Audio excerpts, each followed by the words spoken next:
Let's call this meeting to order. The meeting of Tuesday, August 15th, 2017. Would you call a roll, please, Kathleen? Chairperson Hadaway. Here. Commissioner Barrett. Here. Commissioner Giammi.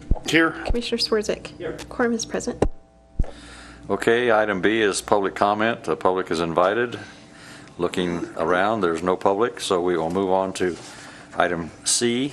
Appoint Nick Provatini to fill the citizen at large position on the commission pursuant to the NRS section cited, and that section cited says that the city representative and the school district representative makes the appointment. So I will turn it over to you two to take that action.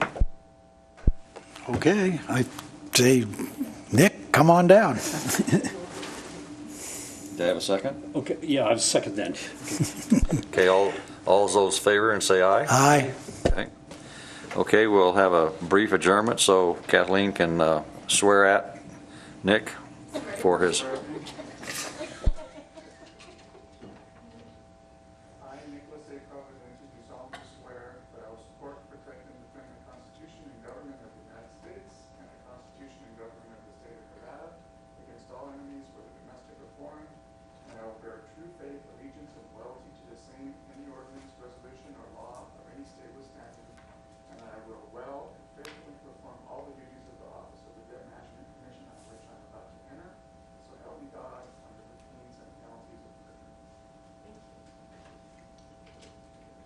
Only one question. What does A stand for?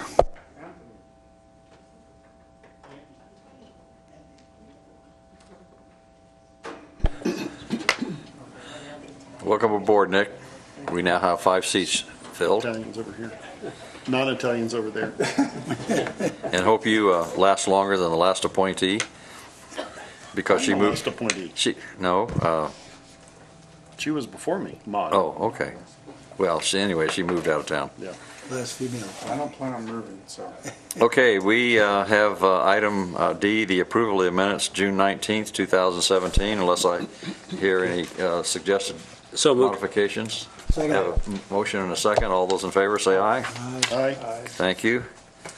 Election of vice chair for Carson City Debt Management Commission.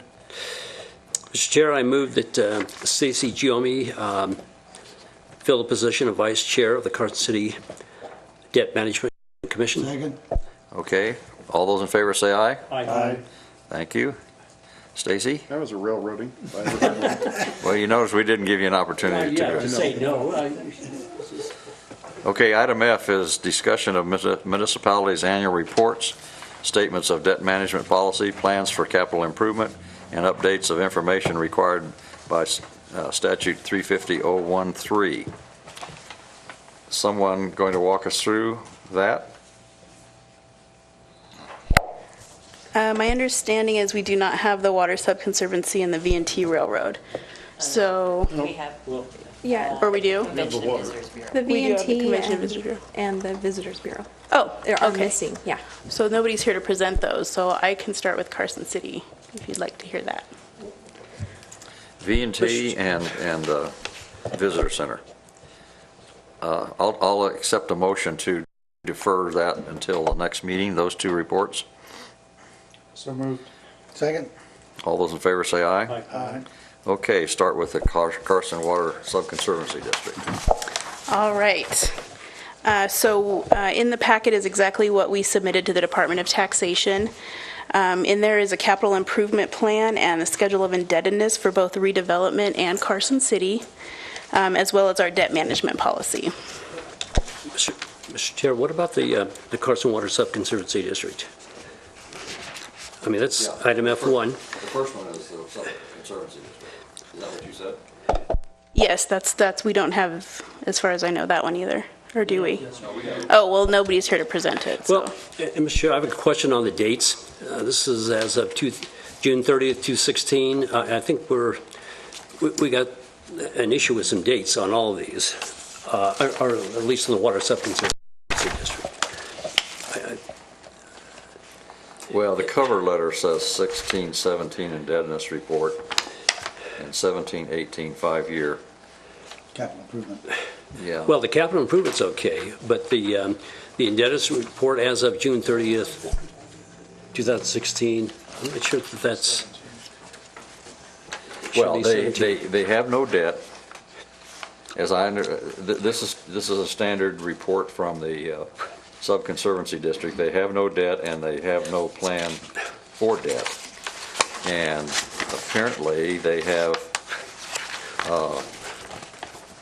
1 year's worth of water right purchases for their capital improvement and nothing else planned. And no funding source in that, though, for the. Property tax, they get a small property tax rate that is used along with their other sources of revenue. But for the acquisition construction fund, the general fund, certainly the property tax, the acquisition construction fund, though, there's this water right purchase and the funding source on this, I don't know what that is. Well, Are we required to approve these before, if I'm looking at some of the stuff that I found, is there not a requirement to approve these? Probably not. No, Not we- approve, but accept. Or we accept. We accept for the record. But is there not a requirement to do that in August? I thought I read that in either the NRS or, does anybody know the It answer to says that? it says they shall submit it for the August meeting, and unfortunately, the smaller entities sometimes miss, which in this case, 2 of them did. So there's no issue with that?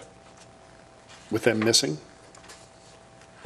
Well, the primary purpose of debt management is to look at how the proposed debt fits into the property tax rate and the allowed bond indebtedness. These are submitted to the state Department of Taxation as well as debt management. That would be a good question, but in terms of our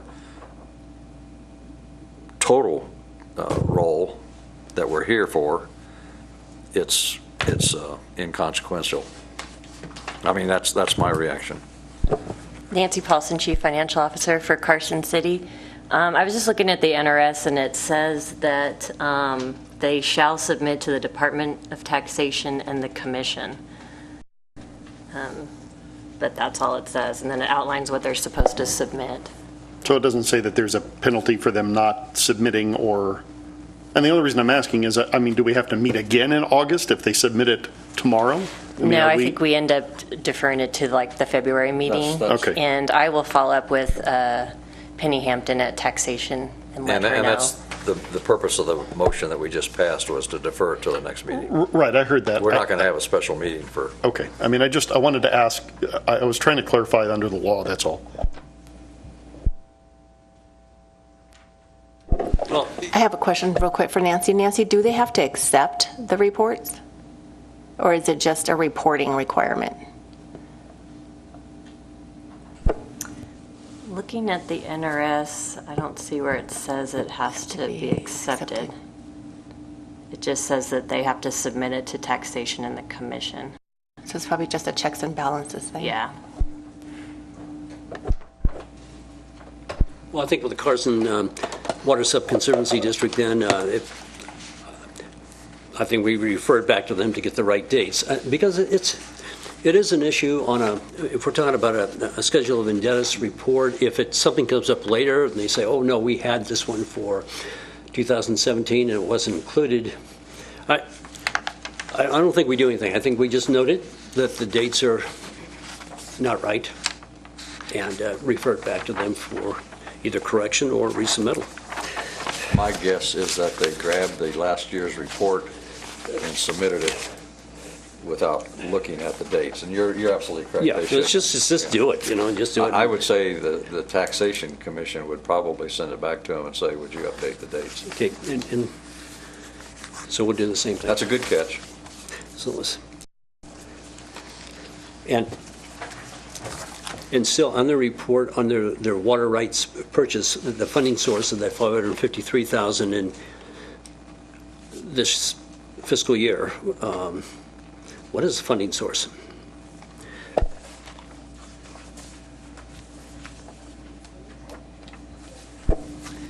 It looks like, I don't have it pulled up right now. They must have another fund other than the general fund. I'm not familiar with their financial statements. They don't submit those to the city, so. But I could get with them and let them know that their dates are wrong and get more information. And see, maybe they can come to the February meeting. Okay, I'll entertain a motion to defer this report to the next meeting also. Okay, so moved. Second. All in favor, say aye. Aye. Aye. Okay, Carson City. All right, Carson City. We have ours. We have ours, and we're ready to present. Okay, so as I said, it's exactly what we submitted to the Department of Taxation. The indebtedness report and the capital improvement plan are in there for both redevelopment and Carson City. And then we do one debt management policy for both redevelopment and Carson City combined together. So I'm mainly going to stick with the debt management policy and go over that as that contains everything. On the capital improvement plans, the one thing I will say is fiscal year 18 ties exactly to the budgets, but fiscal year 19 through 22, those are kind of wish lists of the departments, so they have not been approved by the board to spend. So as far as the debt management policy, I'll start with page 5. And basically we have $166,300,000 of general obligation debt. And we have $2,700,000 of a general obligation medium-term debt for a total of $167 million in GO debt. We also have $15 million highway revenue bonds outstanding, which are secured by motor fuel taxes. And we have $5,150,000 of installment purchase agreements. That's the brick, which we bought a few years ago, and the new energy efficiency project. Included in this report under proposed is... Before you leave page 5. Yes.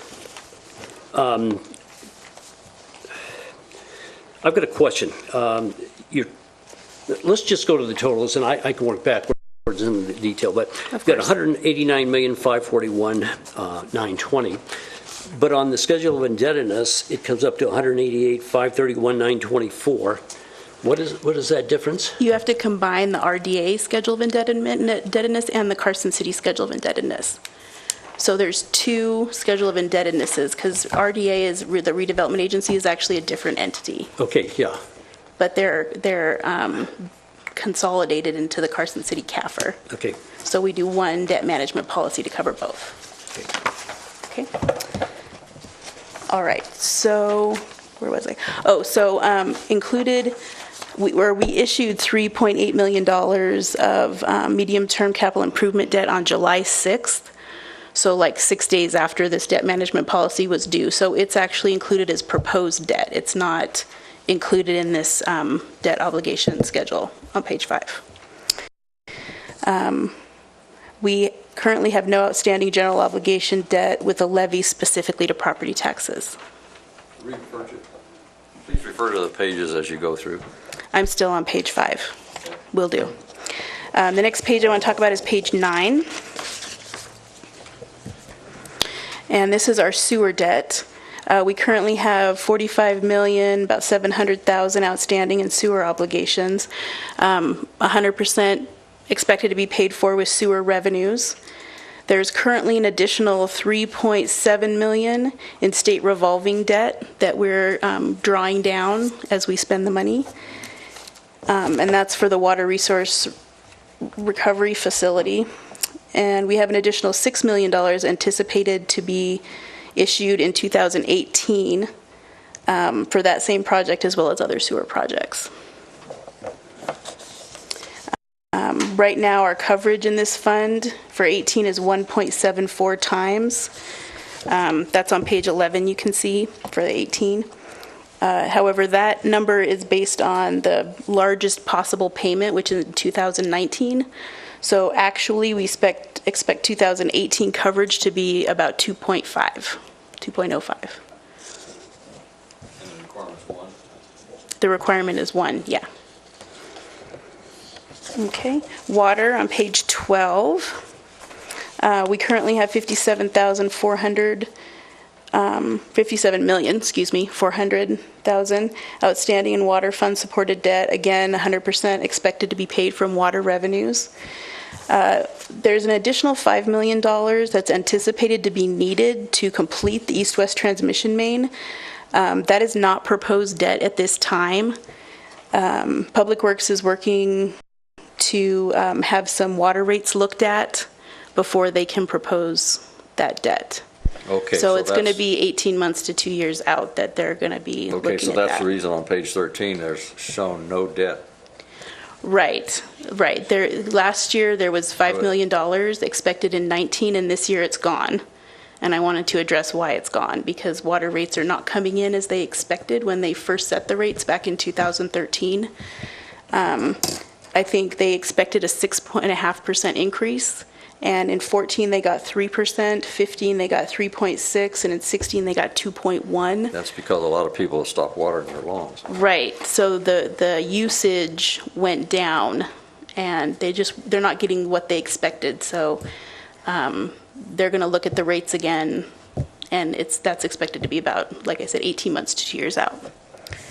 The current debt that they have is at 1.3 times coverage. So they're still over the 1% coverage on the debt. So it's instead of the 1.39 reflected here, it's going to be like 1.03? Did you? No, the 1.39 is correct. That's for the current debt. If they do end up getting that $5 million, it'll come with a rate increase. They can't afford to get any more debt right now. So it's not in there. I was just letting you know why it disappeared from last year and what might be coming down the road. Stormwater on page 15. The city currently has $4.3 million about outstanding in stormwater drainage fund. Again, secured 100% by stormwater revenues. The stormwater will also be part of the rate study that they're going to be doing.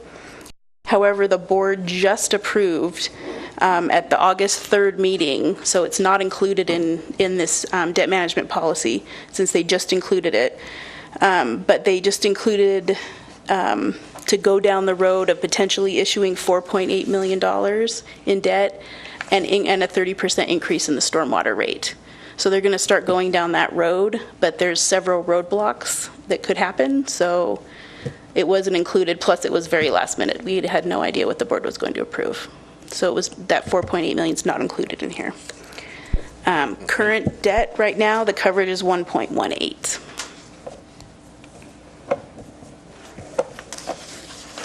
Stacy has a question. And Yes. what, did they, I wasn't at that meeting, maybe John knows, what was the intent of the 4.8 million? Just general projects, or? The first 6 projects on the wish lists, or the demand list is the way it is, and there might be a little more in there, but 6 projects that are the top Priorities based priority on the flood. by virtue of partly what we found out last winter. Right. But, Yeah, based on the flood, Just yeah. to get the big ones, and Curry Street's included in that because Curry's, in the CAP, it's the next part of the downtown. Right. So King Street, Curry Street, the Yeah. usual spots that flood. Carson Street. And the idea that Public Works presented was that they would come back in 18 months and we'd figure out what to do next. So this is a 30% one-timer, but it ain't the end of it. Right. Continue. All right. Page 18 is the fleet. So we issued $3.8 million on July 6th that I mentioned before. Of that, $600,000 will be paid by the fleet fund over 5 years. And that's 1.7 times coverage. So we're doing good on that one, even though it's just proposed and we haven't started yet. Page 21 is the room tax revenue. Currently $2.2 million outstanding. It's secured by room tax revenues. The coverage for fiscal year 18 is 4.6 times. Page 22 is where we get into the general fund debt. So we have consolidated tax revenue bonds of $37,250,000, and those are secured by 15% of consolidated taxes. We have 1.45 times coverage on that debt. On page 26, there's other debt that the general fund pays, and these are the installment purchase agreements, which are paid by the brick, the rent that they pay at the brick, and then the energy efficiency project, which is paid by energy savings. There's the landfill revenues, pay for some landfill capital that we purchased, the 911 surcharge revenue. There's just several different types of revenues that pay this debt that are secured by overall general revenues of the city. The proposed bonds are basically for landfill related? No, the proposed bonds in this 3.2 is the million. 3.2 million. That's capital all over the city. So we're getting a new ERP system. There's a bunch of vehicles. It's citywide capital needs for 18. Is this short-term debt? Normally, It's that type medium of- term. It's 10 years. 10 years, okay. Okay, on page 27, the quality of life. This is secured by a quarter cent, or excuse me, 40% of a quarter cent tax. And we have $6,600,000 outstanding. And for fiscal year 18, there's 1.8 times coverage. That was a voter-approved tax. On page 29, we have the board-approved tax, the 1/8 cent taxes for V&T. This one's $7.6 million, $7.7 million outstanding at this time. And this one is 1.27 times coverage. Okay, and this is different from the report that we did receive from the V&T Commission, right? Yes, Okay. yes. The infrastructure sales tax, that's 1/8 cent board-approved. Again, this one currently has $13.3 million outstanding, and it's got an additional $7 million anticipated to be issued in fiscal year 19. Currently, the coverage is 1.7 times, and that's to complete the projects for the infrastructure fund. Going back to the stormwater just briefly, I don't imagine anybody's done this, but that 30% that's coming down, did anybody do a calculation, or can you do one yet as to what the coverage would be with the 30%, depending, because we know we're going to put out 4.8 million, I have not done that yet. However, we only need a 0.26% to cover the bonds. So there is expected to be a little operating in that 0.30, so it'll be over 1. Thank you. You're welcome.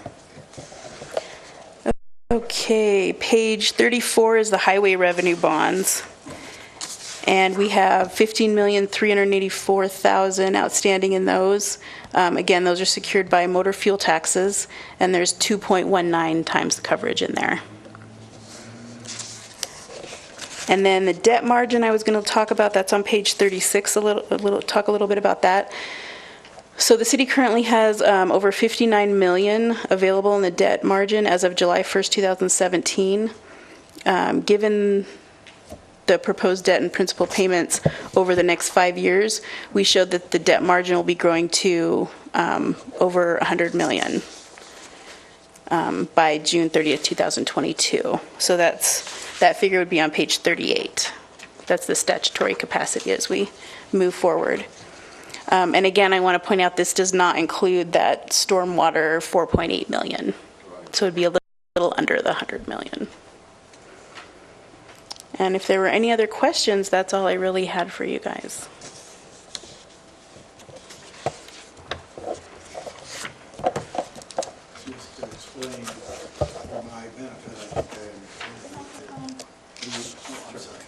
the 100 million and 59 million now and the 100 million projected to 22.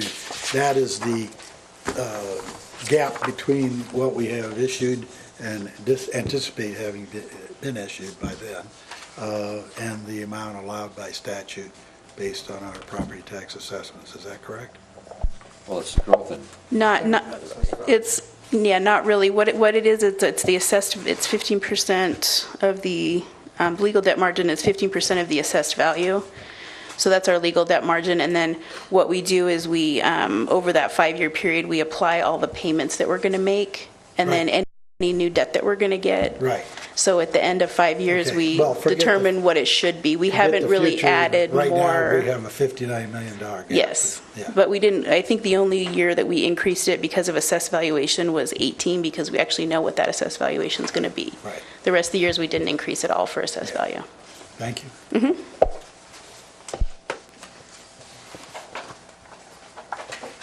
Can you, Good. thank you. Can you talk briefly on page 39 about the general obligation debt as a percentage of assessed value, and just, I mean, I get it, but I think it's just good to talk about the comparison between us, and because it looks like we're like really in debt compared to others, and I know that's not necessarily the case. Yes, that's very true. We actually added a paragraph on this to make sure that it was explained a little bit. And basically, Carson City is a consolidated municipality, so the only person that we share our tax rate with is the school district. So because the other counties, Clark County, Douglas, Washoe, they have a lot of other cities and districts and school districts and everything that they also share their rate with. They have lower, like in our statute, it says we can go up to 15%. They might have 10 or lower because of all those extra cities that are using their debt rate. So because we're a consolidated municipality, we have basically all the problems of a city and a county and everything that we have to spend debt on, where, it's a little more spread out in the other counties. And do you know if in these other counties, I didn't see it addressed in here, for instance, in Clark County, does that include the school district in that debt number? No, It does not. no, it's just the county. So the only one on this example that includes the school district is the Carson City. Our numbers, or the debt numbers there, do not include our Do school not district include the either. school district. Okay. No, it's I strictly misunderstood you. assessed value and the Okay. debt we're All right. holding. I misunderstood you. So then it is apples to apples in that sense. Yes, Okay. yes. Are the county assessors required to submit to the state the percent of, or the amount of tax exempt property, the value of tax exempt property? Because I always understood that one of the reasons our percent is higher is that we have a large percent of non-exempt or exempt property, state government primarily. But it would be interesting to see how our, if we've got 25% of total assessed valuation as exempt or non-exempt, how that compares to Clark and so forth for apples. Is the assessor required to submit that type of information?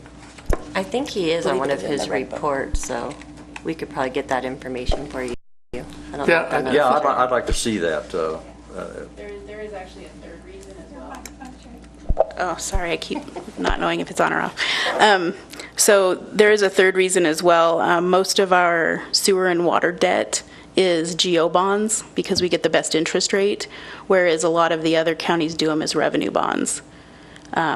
So that's another big hit to why our percentage is so much higher. But in the long run, we are paying less money, so. Right, it would just be interesting to see a report in terms of those variables for edification. Okay. Any other questions of the city on their report? In terms of seeing useful information, I don't, that the policy doesn't call for it, but is there a place to look at the combined debt, for instance, of Clark County? I mean, does that roll up somewhere to taxation, or, it's got to roll up somewhere? We do get a report in February, right? There's a report Yes. that the states the state basically takes all this information and then they'll send us a report, but I don't know if we get all the other counties, but I'm sure we can get a hold of it. I mean, it's more curiosity than I anything believe we else. do get that information. I mean, the report that we get from the state is for all counties. Right, I understand. Yeah, well, check that out. I'm pretty sure it is.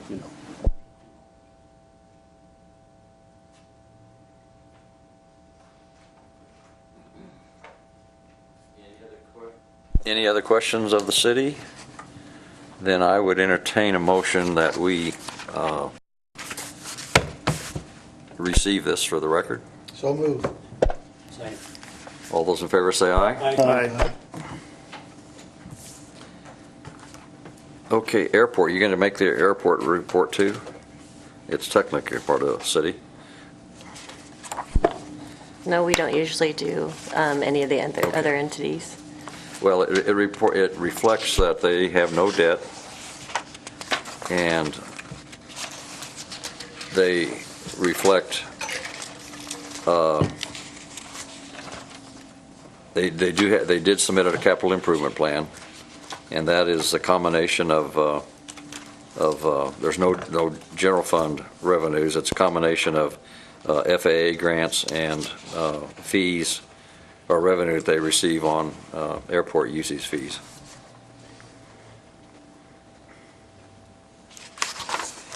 So unless there's any questions, I didn't see any that jumped out at me. I'll move to accept the Carson City Airport report. Second. Well, I don't know if we accept it, they just submitted it. Receive it.